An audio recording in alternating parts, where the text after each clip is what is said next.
یہ مہدی حسن صاحب کے مہدی حسن بننے سے پہلے سے ان کی آواز سے محظوظ ہو رہی ہے.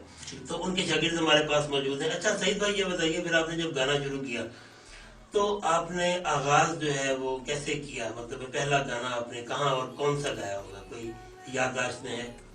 میرے خیال میں جب سے میں نے ہوش سنبھالا تو میرے گلے میں جو سب سے پہلا جو گیت جو آیا تو وہ خان صاحب مہدی حسن صاحب کا ہی تھا.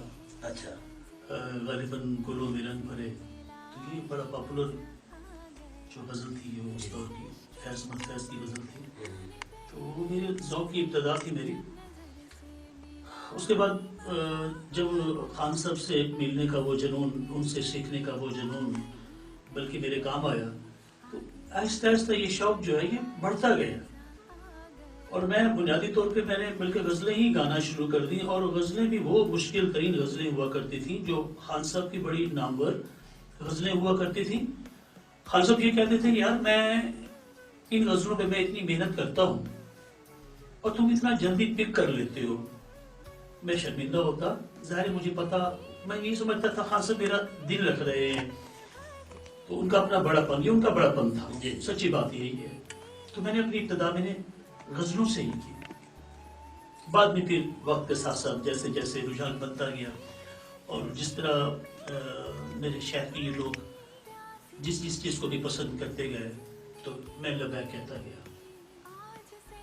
اچھا یہ جو پرانی موسیقی تھی، جو ہمارے بہت یادگار نغمات پاکستان فلم انڈسٹری میں بھی اور انڈیا سے بھی بہت اچھے اچھے گانے تخلیق ہوئے، یادگار گیت ہیں، وہ آپ زیادہ گانا پسند کرتے ہیں، زیادہ شوق سے گاتے ہیں، یا جو آج کل جو ایک بڑا ہی ایک شور شرابہ اور ایک، میں تو خیر اسے بہت سے اور ناموں سے بھی یاد کرتا ہوں، لیکن بہرحال بہت سے لوگوں کو وہ پسند ہے اور ہپ ہاپ اور یہ وہ، تو آپ کیا وہ بھی گانا پسند کرتے ہیں یا آپ وہی جو سریلے نغمات ہیں وہ زیادہ شوق سے گاتے ہیں؟ وقت کے ساتھ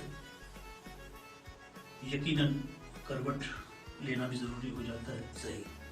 تو لیکن اتنا بھی نہیں کہ آدمی گناہ کبیرہ پہ اتر آئے، ایسی بات بھی نہیں ہے.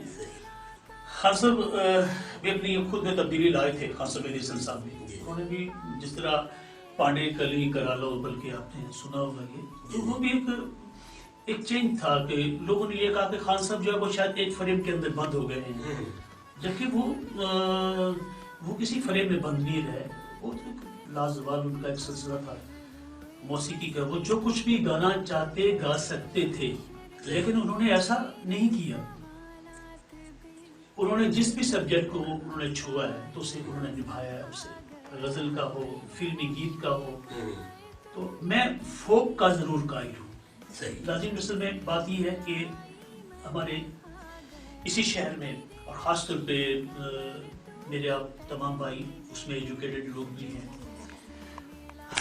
میرا یہ کنسیپٹ ہوتا تھا کہ شاید میں آپ کی محفل میں آ رہا ہوں تو شاید یہاں مجھ سے غزلیں سنی جائیں گی. حقیقتاً یہ ہوا جب میں نے یہ دیکھا کہ فوک سنگنگ میں جو ہے سب سے زیادہ میں نے دیکھا کہ آپ لوگ دلچسپی لے رہے ہیں، تبھی جا کر میں نے خود میں بھی تبدیلی لایا اور میں نے فوک سنگنگ کو بھی میں نے شروع کر دیا. لیکن پاپ سے جو ہے میرا دور دور تک واسطہ نہیں ہے، اور اللہ بچائے اور نہ کبھی ایسا کوئی وقت آئے. بس میں غزل کی حد تک یا لائٹ میوزک ہے ہمارا، اور خاص طور پہ فوک کو میں بہت لائک کرتا ہوں. فوک اور غزل کو، یہ دو میری اصناف ہیں جس میں میری دلچسپی ہے.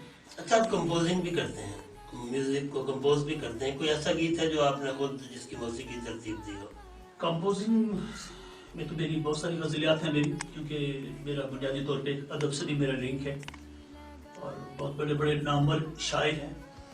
لیکن میں سب سے زیادہ، کیونکہ اسی شہر نے مجھے پروموٹ کیا، میری حوصلہ افزائی کی، تو میری یہی کوشش رہی کہ جو میرے اپنے شہر کے جو میرے شاعر ہیں تو میں ان کی چیزیں لوں اور انہیں کمپوز کروں. حفیظ شاہد صاحب ایک بڑا معتبر نام ہے ادب میں، ان کا ایک بہت بڑا نام ہے. حفیظ شاہد مرحوم کہوں گا میں، ابھی چند ہفتے پہلے ہی ان کا انتقال ہوا، اللہ انہیں غریق رحمت کرے. تو وہ میرے ایسے بزرگ دوست بھی تھے، میرے شاعر بھی تھے. ان کی شاعری اس لیے بھی بڑی منفرد ہوا کرتی تھی کہ ان کی شاعری میں موسیقیت تھی، صحیح، ایک ایسا مواد تھا جس میں ابلاغ تھا. جی جی. اور بہت سی پاکستان کی فلموں کے لیے بھی انہوں نے گیت لکھے. بے شک سر، ان کے گیت جو ہیں وہ مہدی حسن خان صاحب نے گائے، جی. نسیم بیگم، مالا رجب علی اور میڈم دیگر نور جہاں نے. میڈم نور جہاں نے. جی جناب، اللہ خوش رکھے آپ کو. اور اس کے علاوہ بہت سارے جو گائک تھے بڑے نامور، تو ان کی غزلیں، گیت ان تمام لوگوں نے گائے، سنگرز نے گائے. تو میرے لیے یہ بڑی اعزاز کی بات تھی. حفیظ صاحب کی غزلیں میں نے کافی کمپوز کی ہیں، اور انشاءاللہ بلکہ آگے ایسا وقت آئے گا کہ آپ کے چینلز کو میں وہ غزلیں ضرور فراہم کروں گا. میں خاص طور پہ اپنے اہلیان خانپور کے لیے وہ تحفہ ثابت ہوں گے. تو کمپوزنگ کا کام جو ہے میرا کافی ہے میرے پاس. صحیح. اچھا، خانپور نامہ آپ دیکھ رہے ہیں؟ خانپور نامہ یقین کریں آپ کہ جب میں نے بلکہ وہ چینل کلک کیا میں نے شروع میں، تو مجھے محسوس نہیں ہوا کہ یہ میں خانپور نامہ دیکھ رہا ہوں. کچھ لمحے بعد محسوس ہوا مجھے کہ خانپور کا ذکر بار بار آ رہا ہے. پھر میں نے غور سے دیکھا تو یقین کریں اس میں اتنی پائیداری میں نے دیکھی، تو یہ مجھے گمان ہونے لگا جس طرح یہ تمام جتنے بھی پروگرامز ہیں شاید یہ کہیں باہر شوٹ ہو رہے ہیں، یا کچھ ایسے کوئی ٹیکنیکل لوگ ہیں جو لاہور سے آئے ہیں یا کراچی سے آئے ہیں. اور بڑی خوشی ہوتی ہے، کیوں نہ خوشی، ظاہر ہے کہ ہمارا شہر ہے، بالکل. پھر آپ پروموٹ کر رہے ہو ہمارے شہر کے آرٹسٹ، فنکار اور بلکہ ہر شعبے سے تعلق رکھنے والے لوگ وہ آپ سے جڑے ہوئے ہیں، اور بڑی خوشی ہوئی ہے. اور بلکہ کافی مجھے امیدیں بھی ہیں کہ بھی آپ جو ہے وہ کسی بھی گوشے کو جو ہے یا تشنا نہیں چھوڑیں گے. انشاءاللہ جی، پوری کوشش ہے. اور